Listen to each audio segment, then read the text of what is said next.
Hello friends, this video on metals and non-metals part 2 is brought to you by examfear.com. No more fear from exam. Let us look at some of the common metals. So the first common metal I would say is gold. You would have seen it in the gold jewelry, your finger rings, earrings or pendant, necklaces, bangles. So that's gold. Silver also, again, you see mostly in anklets, chains, lot of jewelries, sometimes people also use silver utensils or silver materials in temples. Copper, zinc. So this slide is basically to make you acquainted with the look of each of these metals. Like if you look at gold, the color is very shiny and yellowish. Look at silver, it is like the color is grayish, but again it has a lot of shine. So each of these metals, if you look at iron, it is more blackish and the shine is there, but obviously the shine is not that much as it is in case of gold or silver. You see sodium, magnesium, potassium, calcium, cobalt and nickel. So in this slide you actually get to see how exactly each of these metals look like. Now these are the most commonly used metals. I mean, they find a lot of applications everywhere. In fact, you can actually find gold, silver, iron, copper, aluminium, all these metals you will find it in your house itself. So these are like most common metals.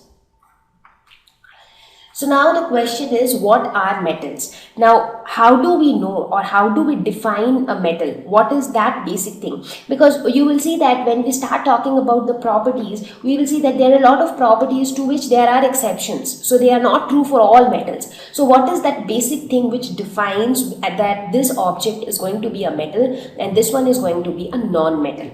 So metals are those substances which are electropositive in nature. Now what do I mean by electropositive? I'll explain. So these metals always have a tendency to lose electrons. Now do you remember in one of our previous lessons I spoke about electrons, protons and neutrons. Now whatever object we see around us, what are they? They are all matter, and matter is made up of molecules. Molecules are made up of atoms, right? So anything that we see around us is matter. Matter is made up of molecules. Molecules are made up of atoms. And what do we have inside an atom? Now inside the atom we have three types of particles, that is protons, neutrons and electrons. Now protons are the positively charged particles, electrons are the negatively charged particles and neutrons are neutral. So if you look at the structure of an atom, so this is how roughly the structure of atom would look like. So here the protons and the neutrons, they are not mobile, so they are concentrated towards the center of the atom. So this is like the structure of one atom. So towards the center you have the protons and the neutrons. So the red and the blue balls represent protons and neutrons, whereas electrons are mobile. So these are electrons. So how do they move? They keep moving in orbits. So they are like moving in orbits around the protons and neutrons. So the protons and neutrons are present together and this central portion of the atom is termed as the nucleus. So nucleus contains protons and neutrons and electrons are moving. They are moving in orbits around the nucleus. Clear? So that is how the structure of atom roughly is. Now metals are those substances which always have tendency to lose electrons. So these electrons which are present, they always tend to lose electrons. Now if a substance is losing an electron, what will happen to that substance? Electron is negatively charged. So basically that substance is losing some negatively charged particle. So what will happen? The number of positively charged particle in that substance will be more. So the substance will become electropositive. Let me try to explain it in this way. So let us suppose this is your atom. So just forget the fact where the electrons are, where the protons are. Just consider this orange ball is your atom. Inside this atom you have protons, you have electrons, you also have neutrons. So right now, since I am talking about the charges, I am not talking about neutrons, because neutrons are anyways neutral. Now in this case, in case of metals, what happens is, now right now if you see, the number of protons and the number of electrons are equal. So you see the blue balls are also 4 and the grey balls are also 4. So that means the number of positively charged particle is also 4, number of negatively charged particle is also 4. So overall the atom is neutral.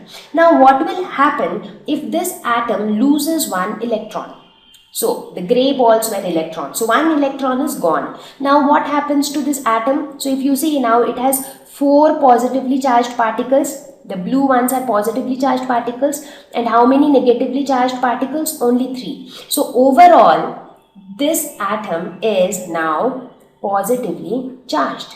Right? So these kind of substances which always have a tendency to lose electrons and become positive, these kind of substances are metals. Now you might have a question in your mind that which kind of substances will have tendency to lose electrons. Well, to understand that, you actually need to understand the electronic configuration. You need to understand how electrons are arranged in an atom. Now we are not discussing that part at this level, but as you go to your higher classes, when you know about the electron configuration, then you will get to understand that which type of elements have a tendency to lose electrons. But for now, you should understand that anything which has a tendency to lose electrons, they are metals. So all the metals which we are talking about, whether it is sodium, whether it is potassium, whether it is iron, magnesium, aluminium, so they all have a tendency to lose electrons. So let me take an example